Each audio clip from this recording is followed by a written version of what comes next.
Friends, do you know? During the days of the former Soviet Union, the government decided to build autonomous lighthouses on the northern coast of the country. Often hundreds of miles from the nearest villages and towns, they needed an independent power source. After reviewing different ideas on how to make them work for years without service and any external power supply, Soviet engineers decided to implement atomic energy to power up those structures. So, special lightweight small atomic reactors were produced in limited series to be delivered to the polar circle lands and to be installed on the lighthouses. Those small reactors could work in the independent mode for years and didn't require any human interference, so it was very handy in a situation like this.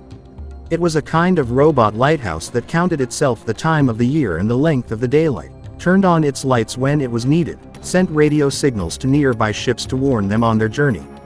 Then, after the collapse of the Soviet Union, the unattended automatic lighthouses did it a job for some time, but after some time they collapsed too. Mostly as a result of the hunt for metals like copper and other stuff performed by the looters. They didn't care, or maybe even didn't know the meaning of the radioactive danger sign and ignored them, breaking in and destroying the equipment. It sounds creepy, but they broke into the reactors too, causing all the structures to become radioactively polluted. Friends, if you like this information, share it with others. Like and subscribe to our channel to learn similar interesting information. Thank you so much for watching the video.